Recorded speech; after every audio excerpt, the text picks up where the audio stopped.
The History of Tom Jones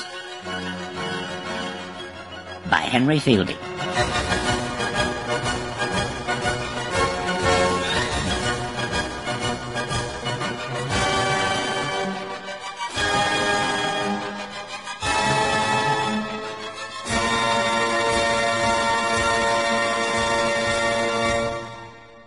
In that part of the western division of this kingdom which is commonly called Somersetshire, there lately lived, and perhaps lives still, a gentleman whose name was Allworthy, and who might well be called the favourite of both nature and fortune.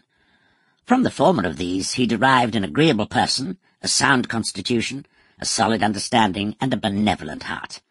By the latter he was decreed to the inheritance of one of the largest estates in the county.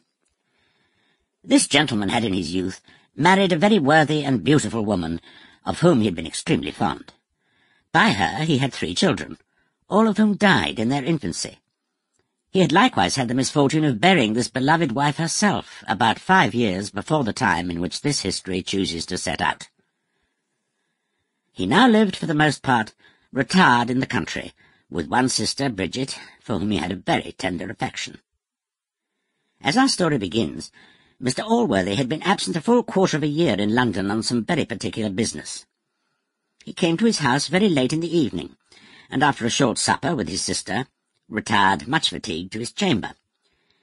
Here he was preparing to step into bed, when upon opening the clothes, to his great surprise, he beheld an infant, wrapped up in some coarse linen, in a sweet and profound sleep between his sheets. He stood some time lost in astonishment at this sight. But as good nature had always the ascendant in his mind, he soon began to be touched with sentiments of compassion for the little wretch before him. He then rang his bell, and ordered an elderly woman-servant to rise immediately and come to him.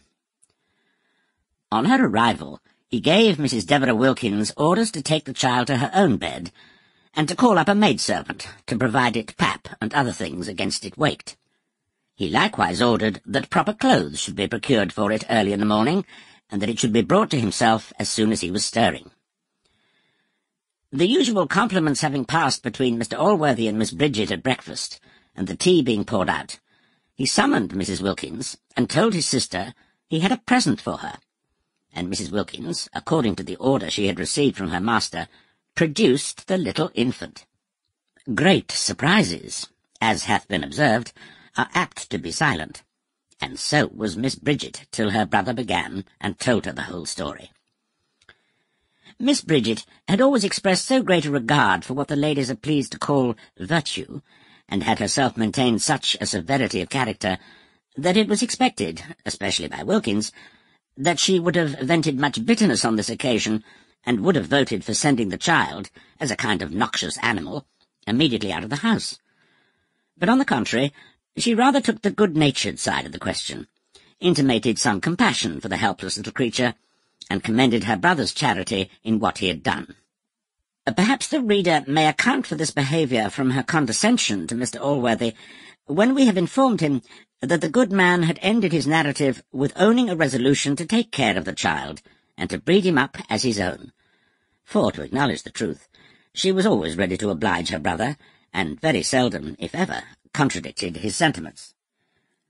However, what she withheld from the infant, she bestowed with the utmost profuseness on the poor unknown mother, whom she called an impudent slut, a wanton hussy, an audacious harlot, a wicked jade, a vile strumpet, with every other appellation with which the tongue of virtue never fails to lash those who bring a disgrace on the sex.